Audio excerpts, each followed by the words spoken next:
Hey, this is Chris. Hope you're doing well, and welcome to Popcorn Finance, the show where we discuss finance and about the time it takes to make a bag of popcorn. Here this week in the United States, we will be celebrating the 4th of July, and thankfully, I'm going to get a couple of days off of work, and I'm hoping to relax somewhat. We'll see how that goes, but it would be nice if I actually sat down and enjoyed some time off.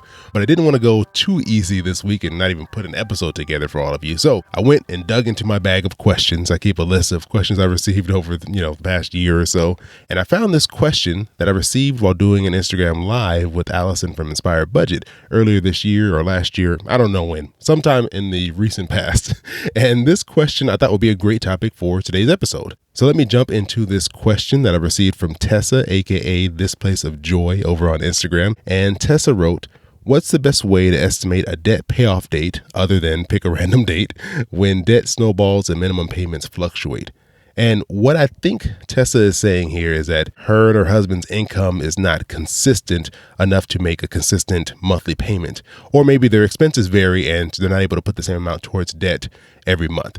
And I know that can make it really difficult to estimate anything. We don't have a solid number to work off of. So one thing I would say, so if it's possible, Tessa, if you can set an actual flat amount every month that you're going to put towards your debt, regardless of what's going on. And it's always possible to put more if you have a better month. But is there a baseline that you can stick with that you can pay this amount every month? Because that'll make this much easier. If you can't, and I know there's a lot of people who have very varying and fluctuating income over the course of a year, that can get a little bit more difficult. So if you're saying, I definitely can't put the same amount towards my debt every month, what you can do is take like an average of what you can put towards your debt. So whether that's a number you can expect to pay for the rest of this year for 2019, or you can look back at 2018 and look at how much you put towards your debt and take that number, that whole annual number, and then divide it by 12. And then that'll give you an average monthly number to work with.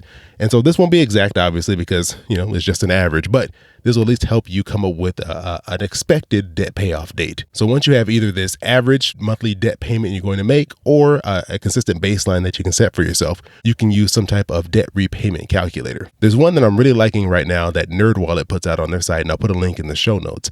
And this is a really cool calculator because you can go in and put every type of debt you have, and they have different categories from credit cards to student loans to auto loans, personal loans, all these different types of debt, and you can put into this calculator along with the term. So this would be, what's your minimum payment due? What's the interest rate? What's the total balance?